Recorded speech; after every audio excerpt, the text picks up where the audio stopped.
আমন্ত্রণ বিশ্ব বাংলায়, সঙ্গে আছে মির্তিজা নাসিম সৌরভ। শুরুতেই সংবাদ শিরোনাম। চলতি মৌসুমে হজ করতে গিয়ে মারা যাওয়া হাজিদের ৩১ জন বাংলাদেশি নিয়ম অনুযায়ী সৌদি আরবে দাফন। ১০ বাংলাদেশি সহ ১৬ জন অবৈধ অভিবাসীকে আটক করেছে মালয়েশিয়ার ইমিগ্রেশন পুলিশ, বৈধ ডকুমেন্টস না থাকার অভিযোগ। এবং নান্দনিক সৌন্দর্যের তীর্থভূমি পর্তুগাল, ছবির মতো সুন্দর লিসবন।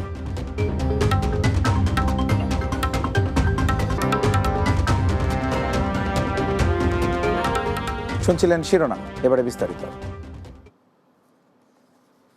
চলতি বছর হজ করতে গিয়ে সৌদি আরবে মারা যাওয়া হাজিদের মধ্যে ৩১ জন বাংলাদেশি রয়েছেন। ধর্ম মন্ত্রণালয়ের হজ সম্পর্কিত নিয়মিত বুলেটিনে এ তথ্য জানানো হয়েছে। বাংলাদেশ হজ অফিস ঢাকা ও সৌদি আরব সূত্রের বরাত দিয়ে এ তথ্য জানিয়েছে হেল্প ডেস্ক। এদিকে সৌদি আরবের আইন অনুযায়ী কোনো ব্যক্তি হজ করতে গিয়ে যদি মারা যান, তাহলে তার মরদেহ সৌদি আরবে দাফন করা হয়, নিজ দেশে আনতে দেওয়া হয় না। এমনকি পরিবার পরিজনের কোনো আপত্তি গ্রাহ্য করা হয় না। মক্কায় হজ যাত্রী মারা গেলে মসজিদুল হারামে জানাজা হয়।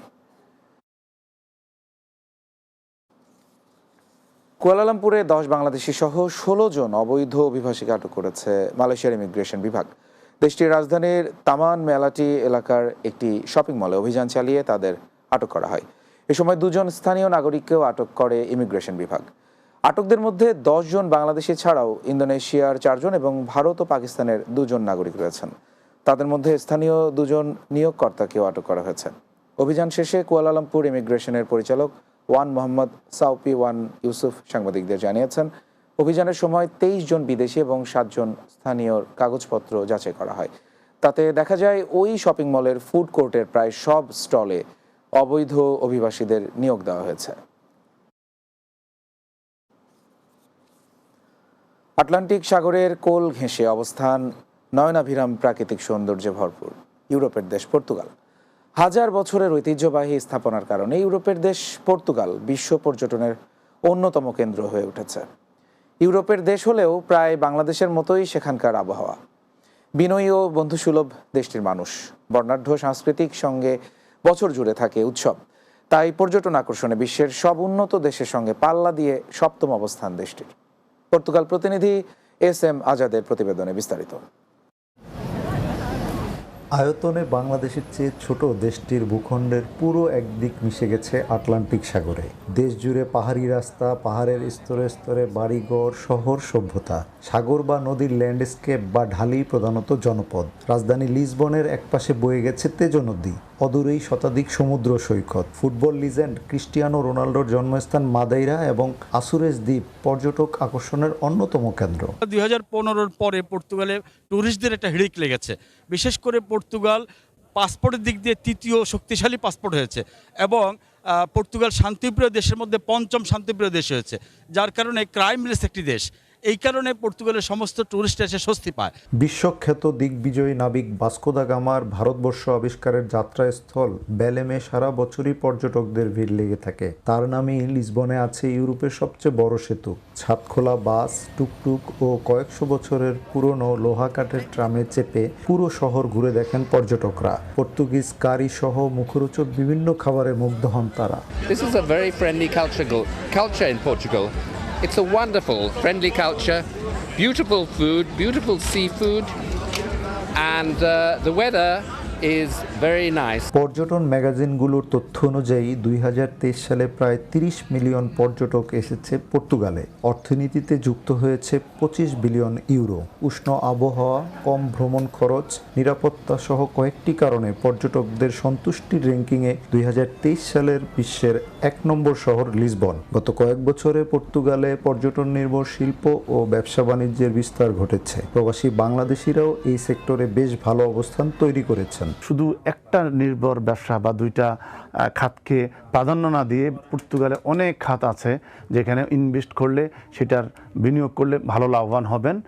আমাদের দেশ লাভবান হবে সেই খাতগুলোতে আপনারা বিনিয়োগ করবেন। লিসবনের অদূরে সিন্টার রাজবাড়ি প্যানাপেলেস ও ইউরোপের শেষ প্রান্ত কাবো দা রোকা ভ্রমণ পিপাসুদের অন্যতম আকর্ষণ। পর্তুগালের নাজারে সমুদ্র সৈকতই পৃথিবীর সবচেয়ে বড় ঢেউ হয়ে থাকে, যেখানে এসে প্রতিযোগিতায় অংশ নিয়ে বিশ্ব রেকর্ড করেন বিশ্বখ্যাত সার্পাররা। পর্তুগালের ভেনিস খ্যাত আভেইরো শহরের লেকে নৌকা ভ্রমণ ও রঙিন ছাতার শহর বেশ উপভোগ করেন পর্যটকরা।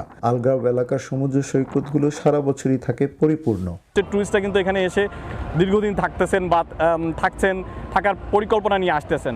সো এটা কিন্তু আসলে পর্তুগালের জন্য ইন ফিউচারের জন্য এবং বর্তমানের জন্য কিন্তু খুবই বেটার। পোর্তো শহরের কোল ঘেঁষে বয়ে চলা দোর নদী এবং বিশেষ আঙ্গুর থেকে তৈরি পোর্ট ওয়াইনের সুখ্যাতি বিশ্বজোড়া। বৈচিত্র্যে ভরপুর এদেশের সেরাদা স্ট্রেলা নামের পাহাড় বছরের 8 মাসই থাকে বরফে আচ্ছাদিত। আবার আসুরেজ দ্বীপে বের হয় আগ্নেয়গিরির লাভা, লেকের গরম পানি থেকে ছড়ায় ধোঁয়া। লাইট হাউস এবং পাথুরে পাহাড়ের এই সমুদ্র সৈকতটি হচ্ছে সেই স্থান যেখানে পৃথিবীর সবচেয়ে বড় ঢেউ দেখা যায়। পর্তুগালের এই নাজারের মতো অনেক দর্শনীয় স্থান রয়েছে যেগুলো দেখতে সারা বছরই পর্যটকরা ভিড় করেন। বাংলাদেশিদের কাছে ইউরোপের অন্য দেশের মতো পর্তুগালও এখন জনপ্রিয় হয়ে উঠছে। পর্তুগালের নাজারে থেকে S M Azad, Bangla TV. বিশ্ব বাংলা একটা বিরতি নিচ্ছি, ফিরে এসে আরো যা থাকছে। 25 জুন ওমানে শুরু হচ্ছে ঐতিহ্যবাহী খারিফ মেলা। দর্শনার্থী মিলিয়ন ছাড়িয়ে যাওয়ার প্রত্যাশা।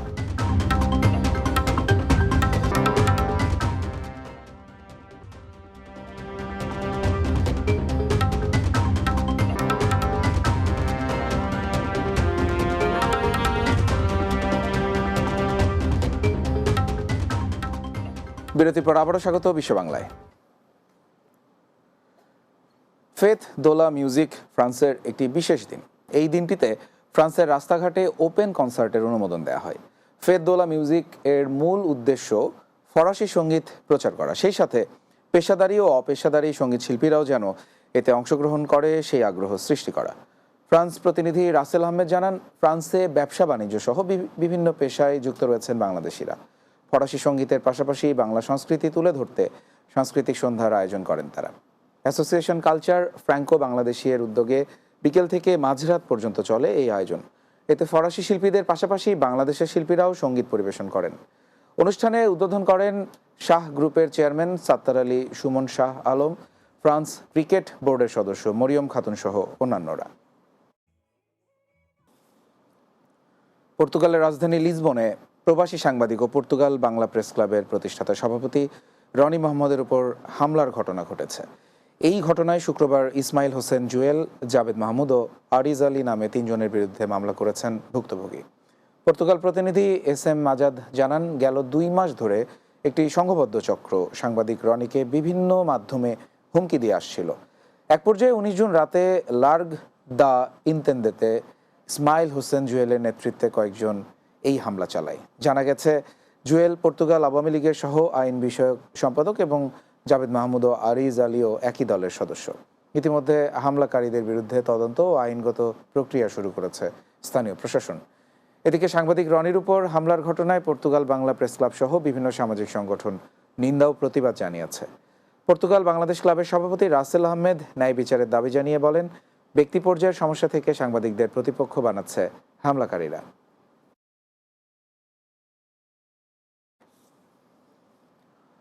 পবিত্র ঈদুল আজহা উপলক্ষে কাতারে প্রবাসী কর্ণফুলী ক্রীড়া পরিষদের উদ্যোগে দিনব্যাপী ত্রিদেশীয় ফুটবল টুর্নামেন্ট অনুষ্ঠিত হয়েছে।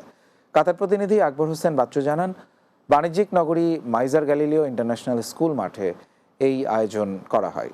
খেলায় কাতার, ওমান ও আরব আমিরাতের 8টি দল অংশ নেয়। আয়োজক কমিটির সিনিয়র সহসভাপতি তসলিম গনির সঞ্চালনায় এতে সভাপতিত্ব করেন সিনিয়র উপদেষ্টা আব্দুস সালাম। অনুষ্ঠানে প্রধান অতিথি ছিলেন কাতারস্থ বাংলাদেশ দূতাবাসের শ্রম কাউন্সিলর মোহাম্মদ মাসহুদুল কবির। খেলা উদ্বোধন করেন পিক কুইক গ্রুপের চেয়ারম্যান আলমগীর হোসেন আলী। এতে বিশেষ অতিথি ছিলেন কাতার বিশ্ববিদ্যালয়ের অধ্যাপক মিজানুর রহমান ও রাঙ্গুনিয়া প্রবাসী কল্যাণ সমিতির সাধারণ সম্পাদক মবিনুল হক চৌধুরী। এ সময় উপস্থিত ছিলেন জাহাঙ্গীর আলম, কাজী ফারুক পিয়ারু, আলমগীর, মোতালেব চৌধুরী, রাজীব বড়ুয়া, শাহজাহান সাজু, মোহাম্মদ জাহাঙ্গীর, আব্দুল শুকুর, আব্দুল মতিন ও আবু তৈয়ব সহ অনেকে। টুর্নামেন্ট পরিচালনা করেন সৈয়দুল হক, মোজাহিদুল হক রাশেদ, মোহাম্মদ আলমগীর, মোহাম্মদ মামুন ও মোহাম্মদ দিদার। প্রবাসে কাতারে এই গরমের মধ্যে তারা বাংলাদেশ কমিউনিটিকে একত্রিত করে যে ফুটবলের আয়োজন, এটা নিঃসন্দেহে অন্যান্যদের জন্য একটা উদাহরণ, এবং আমি এদেরকে যারা আয়োজন করেছে তাদেরকে ধন্যবাদ জানাচ্ছি। বাংলাদেশ কমিউনিটির অনেককে এখানে একত্রিত করতে পেরেছে বলে, আর এই ধারাবাহিকতায় যাতে এগিয়ে যায় বাংলাদেশ এবং এগিয়ে যায় কাতারের বুকে খেলাধুলা এবং এগিয়ে যাক বাংলাদেশিরা। প্রবাসের মধ্যে এত সুন্দর একটি ক্রিয়া আয়োজন করে প্রবাসীদের আনন্দকে দ্বিগুণ করেছে। আমি সেই জন্য আয়োজক কমিটিকে আমার পক্ষ থেকে এবং রাঙ্গুনিয়া প্রবাসী কল্যাণ সমিতির পক্ষ থেকে অভিনন্দন এবং শুভেচ্ছা জানাচ্ছি। ওমানে 25 জুন থেকে শুরু হবে ঐতিহ্যবাহী খারিফ মেলা। ওমান প্রতিনিধি পলাশ শীল জানান, মধ্যপ্রাচ্যের মরুময় দেশটির প্রাকৃতিক সৌন্দর্যের মৌসুম খারিফ, যে সময় কুয়াশায় আচ্ছন্ন থাকায় দিনের বেলায় লাইট জ্বালিয়ে গাড়ি চালাতে হয়। বিশ্বের বিভিন্ন দেশ থেকে লক্ষ পর্যটক আসেন খারিফ দেখতে। গত বছরের খারিফ মৌসুমে 8 লাখের বেশি পর্যটকের সমাগম হয়েছে। এই বছরের প্রত্যাশা দর্শনার্থীর সংখ্যা 1 মিলিয়ন ছাড়িয়ে যাবে। এই সময় গোটা সালালাহ প্রদেশে দেখা যায় এক ভিন্ন ধর্মীয় আয়োজন ও উৎসব মুখর পরিবেশ। খারিফের সময়ে গুড়ি গুড়ি বৃষ্টি এবং ঠান্ডা আবহাওয়া দেখে মুগ্ধ হন পর্যটকরা। প্রবাসী ব্যবসায়ীরা বছরের এই সময়ে উপার্জন দিয়েই সারা বছর চলেন, তাই তাদের অনেকেই সারা বছর অপেক্ষায় থাকেন খারিফের। পরিবার ও স্বজনদের সাথে ঈদ উদযাপন করা অবশ্যই অন্যরকম আনন্দের, কিন্তু সেই আনন্দ স্পর্শ করতে পারে না প্রবাসীদের। দেশ ও পরিবার দুটোর সমৃদ্ধিতেই নিজের অংশগ্রহণ থাকলেও কোনো উৎসবেই অংশ নিতে পারেন না অধিকাংশ প্রবাসী। লেবানন থেকে বাবু সাহা জানান, বরিশালের মনির হোসেন দম্পতি দীর্ঘ 2 যুগেরও বেশি সময় ধরে বাস করছেন লেবাননে। তাদের জীবনের বেশিরভাগই ঈদ কেটেছে প্রবাসের মাটিতে। দেশে পরিবারের সাথে ঈদ পালনের ইচ্ছে থাকলেও প্রবাসের ব্যস্ততা সব আনন্দ ম্লান করে দিয়েছে। ঈদ আড্ডায় প্রবাসীরা জানান, প্রতিটি মুহূর্তেই মনে পড়ে দেশের স্মৃতি, থাকে পরিবারের সাথে ঈদ না করতে পারার আক্ষেপও। তবুও তাদের কষ্টের টাকায় আপনজন আনন্দে ঈদ করতে পারছে, এটাই তাদের বড় সার্থকতা।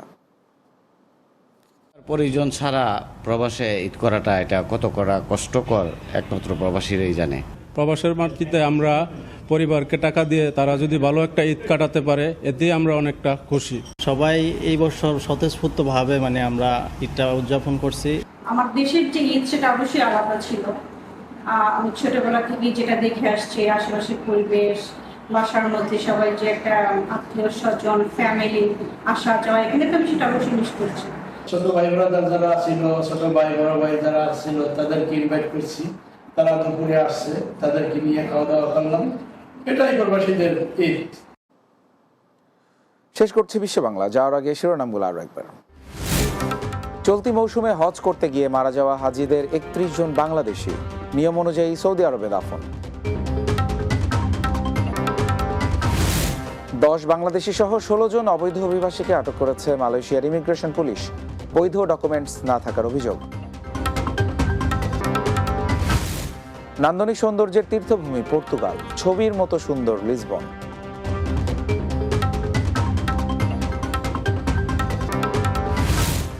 এবং 25 জুন ওমানে শুরু হচ্ছে ঐতিহ্যবাহী খারিফ মেলা, দর্শনার্থী মিলিয়ন ছাড়িয়ে যাওয়ার প্রত্যাশা।